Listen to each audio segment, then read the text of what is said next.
Bonjour à tous, dans la paracha de cette semaine, parachat Chayei Sarah, Abraham a envoyé Eliezer chercher une femme pour son fils Yitzhak. Eliezer lui-même avait une fille, et Eliezer aurait bien voulu donner cette fille en mariage à Yitzhak.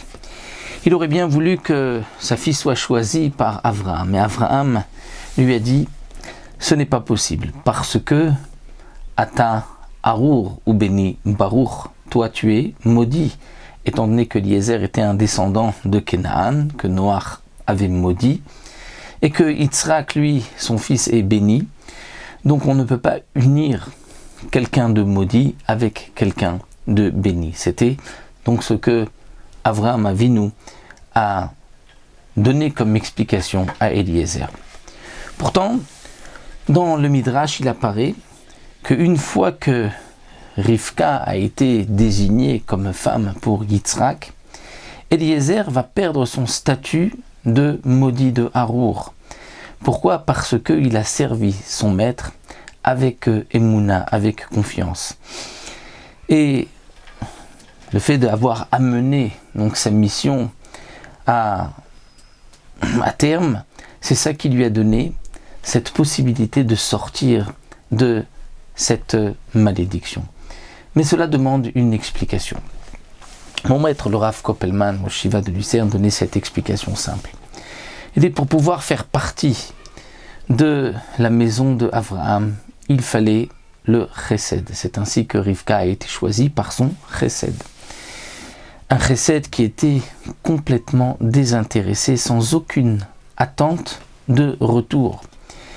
Et c'est pour cela que Eliezer va tester Rivka d'une manière assez curieuse. Il lui demande d'apporter de l'eau alors qu'il se trouve lui-même à côté de l'eau. Il est fort et vaillant, il pourrait se servir. Il demande à une petite fille, qui est encore petite, comme nous disent nos sages, de venir lui servir de l'eau. Et elle va servir aussi à ses chameaux. Un chesed sans aucune limite, un chesed qui est totalement désintéressé. C'était cette qualité que Abraham cherchait pour son fils Yitzhak. Et bien justement, la malédiction qui pesait, qui se trouvait sur Eliezer, étant descendant de Ham, venait parce que Ham s'était mal conduit vis-à-vis de son père, vis-à-vis de Noach. Et comme nos sages nous disent, parce que Ham s'est dit, notre père a déjà eu il y a 3 enfants, alors que déjà Adam Arishon, avec 2 enfants, ils se sont tués, l'un a tué l'autre. Donc notre père en a déjà 3, il en veut encore d'autres. Donc il avait mal agi vis-à-vis de son père, justement parce qu'il voulait garder l'héritage pour lui. Il voulait partager à 3 et pas plus. Et donc ce calcul qu'avait Ham, donc l'ancêtre de Eliezer, et que c'est pour cela qu'il a déshonoré son père, c'est ce calcul qui lui a donné ce statut donc de Harour, de maudit, qui va rester sur toute sa génération. Alors sa descendance, c'est ce statut qui va donc rester sur toute sa descendance, et c'est pour cela qu'il ne pourra pas faire partie de la maison de Abraham, puisque Abraham c'est un chesed désintéressé, alors que là on voit qu'au contraire il y a des intérêts à garder. Et c'est donc pour cela que Eliezer, une fois qu'il a servi son maître d'une manière désintéressée et qu'il a apporté Rivka comme femme à Yitzhak, là il a montré qu'il était sorti de cette malédiction, il était lui aussi capable d'agir d'une manière désintéressée en laissant de côté sa propre fille au profit donc de Rivka, la future femme de Yitzhak. On remarquera aussi que nos sages nous disent que dans le Passouk, lorsque Eliezer raconte et dit « Oulaï, peut-être que la jeune fille ne voudra pas venir, est-ce que je devrais quand même aller chercher donc une femme pour Yitzhak, comment vais-je faire si elle ne veut pas venir ?» Et nos sages nous disent que le « Oulaï » est marqué sans vav. On l'écrit Aleph, Vav, Lamed, Yud. Et dans la Torah, il est marqué sans vav.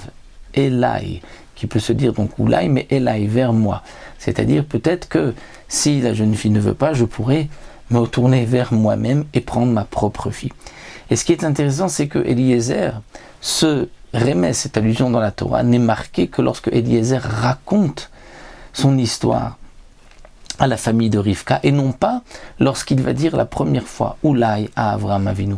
Bien justement, c'est parce que lorsqu'il était face à Avraham, il avait en lui cet intérêt de pouvoir donner sa fille, mais il ne s'en rendait même pas compte. C'est seulement une fois qu'il a quitté son statut de maudit et qu'il a servi son maître d'une manière désintéressée, c'est là qu'il a saisi que lorsque j'avais dit Oulaï, j'avais aussi une pensée Elaï. Peut-être que on pourrait lui donner ma fille plutôt qu'une autre fille que je dois aller chercher. Donc voici une leçon qu'on apprend. On voit la maison de Abraham, un chesed complètement désintéressé et sans faire de propres calculs pour ses intérêts personnels. Shabbat Shalom Vorach.